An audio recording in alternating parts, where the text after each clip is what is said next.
और ये दो बहुत मेन क्वेश्चन है जिन्हें आपको प्रिपेयर करना चाहिए। इसके पहले ऑलरेडी मैंने पूरा पेपर पैटर्न, आपके इंपॉर्टेंट टिप्स एंड ट्रिक्स, ये सब कुछ बता रखा है। ठीक है, आपका एग्जाम का पेपर कैसा होता है, क्या क्या प्रिपेयर करना होता है, कैसे मार्क्स का वेटेज होता है, सब कुछ, जिसकी लिंक आपको डिस्क्रिप्शन मिल जाएगी। जरूर एक बार चेकआउट कर लीजिएगा, फिर इस वीडियो पे कंटिन्यू कीजिए। तो दोस्तों, ये है हिंदी पेपर पैटर्न के हिसाब से आपका विभाग 1 विच इज गद्य विभाग, जो कि 20 मार्क्स के लिए पूछा जाता है, जिसका मार्क्स डिस्ट्रीब्यूशन मैंने शॉर्टली यहाँ पे एक समरी टाइप में लिखा कि आपको 2 सीन पैसेज आते हैं, 6 मार्क्स ईच। एक 6 मार्क्स का आपको लघुत्तरी क्वेश्चन आता है जो कि चैप्टर बेस्ड होता है, मतलब आपको उसके लिए चैप्टर का नॉलेज होना चाहिए। ठीक है, चैप्टर से ही 1 से 2 क्वेश्चंस बनते हैं और ये 6 मार्क्स के लिए आपको वही करना होता है प्रिपरेशन। ठीक है, देन आता है 2 मार्क्स का क्वेश्चन जो कि जीके बेस्ड होता है, यानी कि आपके चैप्टर के पहले जो वो एक पीला नीला लाल कलर का एक बॉक्स होता है, उसमें जो आपका लेखक होता है उसके रेलेवेंट कोई भी जो चीजें बताई गई होती है कि उनकी कृतियां क्या हैं, उनके काम क्या है। ठीक है, उन्होंने ये एक्चुअल में पूछा ये भी जा सकता है कि इस चैप्टर का लेखक कौन है। ठीक है, तो ऐसे जो क्वेश्चंस पूछे जाते हैं वो यहाँ पे आपको पुश डिटेल्ड एक्सप्लेनेशन मैंने ऑलरेडी हमारे पेपर पैटर्न डिस्कशन वीडियो में दे रखी है। ठीक है, तो इसके हिसाब से ये जो 6-6-12 मार्क्स का सीन पैसेज वाले क्वेश्चन है ये बहुत ईजी होता है। इसके लिए आप उठ कर जाइए, आपको बस पैसेज से आंसर ढूंढने आना चाहिए, थोड़ा बहुत पर्सनल रिस्पॉन्स क्वेश्चन उस पर हम लोग आएंगे, उस पर वीडियो आने वाली है, वो सारी चीजें आपको पता होनी चाहिए। बट उसके अलावा ये जो 6 और 8 मार्क्स का क्वेश्चन बनता है 20 मार्क्स में से, मतलब ऑलमोस्ट 40-45% का जो पोर्शन है इस 20 मार्क्स में से मार्क्स सॉल्वेशन, इसके लिए आपको चैप्टर नॉलेज होना चाहिए। आपको पता होना चाहिए कि ये चैप्टर आपकी किताब में एग्जिस्ट करता है, ये आपके सिलेबस का पार्ट है, इसमें क्या चीज़ें बताई गई हैं, क्या चीज़ें पूछी जाती हैं, ये थोड़ा सा पढ़ने वाली चीज़ है। बट सर, हमारे हिंदी की किताब में अगर आप देखें तो सिर्फ 6 चैप्टर्स हैं, टोटल 6 चैप्टर्स, और हम तो हिंदी सब्जेक्ट्स को बहुत सीरियसली लेते ही नहीं। हमारा पूरा साल BK, eco, OCM, SP, maths, इन सब में ही उलझा रह जाता है, और उसके अलावा इंग्लिश भी एक सब्जेक्ट है। तो क्या हमें ये 6 के 6 चैप्टर्स पूरे पढ़ने पड़ेंगे, दिमाग लगाना पड़ेगा और टाइम कंज्यूमिंग है क्या ये सब कुछ? नहीं, आपको बस सिंपली मेरे इस वीडियो सीरीज को फॉलो करना है अंत तक। मैं ऑलमोस्ट हर एक इंपॉर्टेंट चैप्टर को कवर करने वाला हूँ। वो चैप्टर है किस बारे में, क्वेश्चंस कौन से पूछे जाते हैं, उनका क्वेश्चन आंसर कैसे लिखना है, एक प्रॉपर पूरा आपको पीडीएफ मिलेगा। ठीक है, ये जो पहला वीडियो है इसमें भी मैं आपको पूरे चैप्टर के समरी, चैप्टर का मेन थीम क्या है, चैप्टर के जो 2 क्वेश्चंस पूछेंगे वो सब कुछ बताऊंगा। तो वीडियो को अंत तक जरूर देखना। तो चलिए बिना किसी देर के स्टार्ट करते हैं इस पहले चैप्टर को, विच इज निराला भाई। ठीक है, तो ये जो मैंने आपको कहा था पीला हरा नीला बॉक्स, यहाँ पे आपको लेखक परिचय, प्रमुख कृतियां, विधा परिचय, ये सारी चीजें दी गई हैं एज यू कैन सी। और पाठ परिचय, पाठ परिचय is simply the trailer, the main core of that chapter, कि ये चैप्टर में एक्चुअल में है क्या। तो निराला भाई जो एक हिंदी साहित्य छायावादी कवि और क्रांतिकारी व्यक्तित्व के रूप में जाने जाते हैं। इट मीन्स वो एक क्रांतिकारी थे, क्रांतिकारी यानी कि सोसाइटी के अच्छे के लिए सोचने वाले, कुछ सबका भला सोचने वाले, ऐसे टाइप के निराला जी थे। ठीक है, जिनके बारे में पूरा चैप्टर है। वे आजीवन फक्कड़ बने रहे, फक्कड़ यानी कि साधु, यहाँ पे मैंने देखिए हिंदी में लिखा भी है ऐसे, ठीक है, फक्कड़ नहीं समझे तो, निर्धनता में जीवन यापन करते रहे और दूसरों के आर्थिक दुखों का बोझ स्वयं ढोते रहे। उन्होंने परिवार के सदस्यों के वियोग की व्यथा को सहा, उससे काव्य में उतारा। आतिथ्य करने में उनका अपनापन देखने ही बनता था। अपने समकालीन रचनाकारों के प्रति उनकी चिंता उनकी संवेदनशीलता को रेखांकित करती है। उनका व्यक्तित्व लोहे के समान दृढ़ था, तो हृदय भाव तरलता से ओतप्रोत था। वे मानवता के पुजारी थे। इन्हीं गुणों को लेखिका ने शाब्दांकित किया है। ठीक है, तो इस चैप्टर की जो लेखिका है, which is उनकी बहन ऑफ कोर्स महादेवी वर्मा, यहाँ पे ये चैप्टर है निराला भाई के बारे में, जो खुद एक कवि थे, बट इस चैप्टर को लिखने वाली जो थी उनकी बहन कह सकते हैं आप, महादेवी वर्मा थी। तो चैप्टर के कवि कौन है और ये चैप्टर किस बारे में, ये चीज आपको समझनी चाहिए।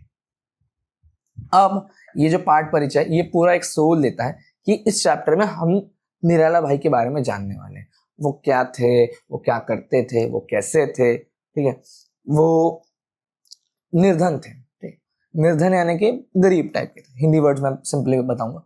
और वो अपने इन आर्थिक दुखों की बोझ को संपूर्ण जीवन लेते चलते गए। अब किसी भी कवि, किसी भी पोएट की जो मोटिवेशन होती है वो उसके लाइफ से ही निकलती है। मतलब कोई बहुत सैड है तो उसके लाइफ में कुछ ना कुछ वैसा हुआ होगा, उसने एक्चुअल में वो सारी चीजें महसूस की होंगी। किसी का मतलब आजकल तो ये बहुत फेमस है कि लाइक ब्रेकअप हो जाए तो लोगों की पोइट्रीज निकलती हैं, या फिर लोग अपने जीवन पे एक बायोपिक बनाते तो वो पूरा एक चैप्टर बन जाता है। तो ये सारी चीजें मतलब मोटिवेशन आपकी जिंदगी से ही निकलता है। अपनी जिंदगी के बारे में कुछ बता रहे हैं तो वो एक सीख देने वाली कहानी बन सकती है किसी और के लिए, ठीक है। तो ये चीजें उसी बारे में बताएगी कि वो भी उनकी जो जिंदगी के दुख थे, ठीक है, वियोग की व्यथा यहाँ पे लिखा है जो, उसे अपनी कविताओं में उतारते थे। और वो मेहमान नवाजी यानी कि जो उनके गेस्ट थे उनको बहुत अच्छे से ट्रीट करते थे। अगर उनके गेस्ट को खिलाने पिलाने के लिए, कहीं रहने के लिए, कुछ गिफ्ट देने के लिए उनके पास पैसे नहीं होते थे, वो पैसे उधार ले लेते थे, बट वो अपने अतिथि का हमेशा सत्कार करते थे, मॉनिटरी बेसिस पे ऑफ कोर्स, बट वो कभी इस चीज से पीछे नहीं छूटते थे। इस चीज को यहाँ पे बताया गया है। और वो मानवता के पुजारी थे, यानी कि बहुत ही सेंसिटिव किस्म के इंसान थे और दूसरों का भला कर, जो कि स्टार्टिंग में भी लिखा गया था। इसी सभी चीज़ों को यहाँ पे पूरे चैप्टर में बताया गया है। यहाँ पे लेखक या फिर लेखिका कह सकते हैं आप, वो है महादेवी वर्मा, हम लोगों ने स्टार्ट में ही डिस्कस किया। और यहाँ पे ब्रीफ समरी मैं हर चैप्टर का दूंगा, तो जो ये चीज़ें पाठ परिचय में इसको ही थोड़ा एक्सपांड करके, अगर क्योंकि आपको अगर इस चैप्टर का ब्रीफ समरी पूछा गया, स्पेसिफिक आउट ऑफ नोवेयर एक बॉल आपको फेंकी जाएगी चैप्टर के बारे में बताओ, तो ये उसके लिए मैंने यहाँ पे पूरा चीज़ बताया, पूरी चीज़ों को लिखा गया है, सबको शॉर्टकट में बताया गया है। तो आपको चैप्टर पूरा नहीं पढ़ना है, मैंने जो जितना एक्सप्लेन कर रहा हूँ ये रिटर्न नोट्स में मैंने इजी वे में थोड़ा यहाँ पे लिखने का कोशिश किया है। इस चीज़ को आपको रेफर करना, बस एक बार बेसिक रीड कीजिए, आपको चैप्टर समझ जाएगा, ठीक है। तो निराला बाई पाठ में लेखिका महादेवी वर्मा ने अपने भाई सूर्यकांत त्रिपाठी निराला के व्यक्तित्व, स्वभाव और जीवन संघर्ष का भावनात्मक चित्रण किया है। ये एक क्वेश्चन बन सकता है, बहुत आईएमपी क्वेश्चन, ये ऑलरेडी पूछा भी जा चुका है आपके बोर्ड्स में कि निराला जी का एक्चुअल नाम क्या था, तो वो था सूर्यकांत त्रिपाठी। और ये किसके भाई थे? महादेवी वर्मा के। यहाँ से ये चीज हम लोग को मिल गई, राइट। उनके स्वभाव, उनके जीवन के संघर्ष, इस सब के बारे में यहाँ पे इस पूरे चैप्टर में बताया गया है। निराला जी स्वभाव से अत्यंत स्वाभिमानी, संवेदनशील, भावुक और आदर्शवादी थे। हम लोगों ने ऑलरेडी पाठ परिचय में पढ़ा, उसी चीज को यहाँ पे एक्सप्लेन किया गया है। हम लोग डायरेक्ट लास्ट लाइन पे जाए तो पूरा पाठ हमें यह सिखाता है कि सच्चा कलाकार भले ही गरीबी में जिए लेकिन अपने मूल्यों से कभी पीछे नहीं हटता। मूल्य यानी कि उसके जो वैल्यूज हैं, वो अगर बहुत डाउन टू अर्थ है या फिर बहुत लोगों में अपना और सबके साथ एक हंस हंस के बात करता था, बट कुछ कुछ लोग ऐसे भी होते हैं जो सक्सेसफुल होने के बाद बदल जाते हैं। एरोगेंस आ जाता है, ईगो आ जाता है कि भाई ये लोग तो छोटे लोग हैं, मैं टैलेंटेड आदमी है, मुझे इन लोगों से कोई मतलब नहीं है। या फिर कुछ कुछ लोग ऐसा करते हैं कि दे आर गुड, ठीक है, बट वो कभी कभार अपने टैलेंट से चीटिंग कर लेते हैं कि भाई मुझे आगे बढ़ना है। वैल्यूज क्या होता है, कला क्या होती है, इवन बॉलीवुड में भी ऐसा, मैं एग्जांपल अगर दूं तो ऐसे बहुत सारे कलाकार जो बहुत अच्छी एक्टिंग करते हैं बट उतना फेमस नहीं है या फिर उतना कमाते नहीं क्योंकि वो बहुत बड़े सुपरस्टार नहीं है। और कुछ कुछ लोग basic acting but high PR की वजह से फेमस हो जाते हैं, पैसा कमाते हैं।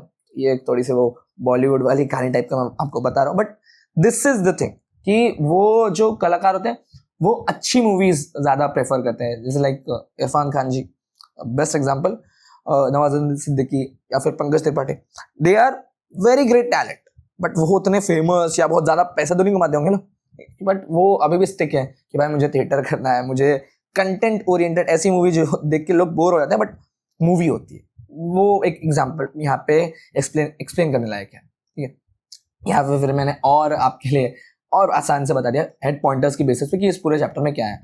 तो यहाँ पे निराला जी के बारे में बताया गया कि वो आर्थिक रूप से कमजोर थे, उनका जीवन संघर्ष और वो रिश्तों को अच्छे से निभाते थे। ये सारी चीज़ों को यहाँ पे एक्सप्लेन किया गया। की पॉइंटर्स भी जस्ट सिंपली और शॉर्ट करके मैंने बताया। यहाँ पे क्वेश्चंस किसके बारे में पूछा जाता है, स्कोरिंग पॉइंट्स का क्या होता है। अगर 4, 6, 8 मार्क्स के लिए क्वेश्चन यहाँ से पूछा जाता है तो वो निराला जी के बारे में पूछा जा सकता है, उनके आत्मसम्मान के बारे में पूछा जा सकता है, ठीक है। मतलब ये कोर पॉइंट्स है कि आपको कोई भी चैप्टर पे बेस्ड क्वेश्चन आंसर पूछे उसमें ये सब आपको इंक्लूड करना है। ये सब इंक्लूड करोगे, चैप्टर का पूरा सार समझा है आपको, चैप्टर के बारे में आपको कुछ ना कुछ तो पता है, ये आपके एग्जामिनर को, आपके चेकर को लगता है। ठीक है, ये एक बोनस पॉइंट मैंने यहाँ पे लिखा कि हेडिंग, ये तो आप सबको पता होगा कि हम लोग क्या करते हैं जब भी आंसर लिखते हैं तो एक मेन हेडिंग लिखते हैं और उसमें 3-4 लाइन का नीचे पैसेज उतार देते हैं। ये चीज़ मैंने बस बेसिक्स आपको लिखा है। यहाँ पे मोरल थीम भी हमेशा आपको मैं दे दूंगा। और यहाँ पे आती है आपकी लॉटरी, आपकी मेन चीज़ जिसके लिए ये पूरा वीडियो बना है।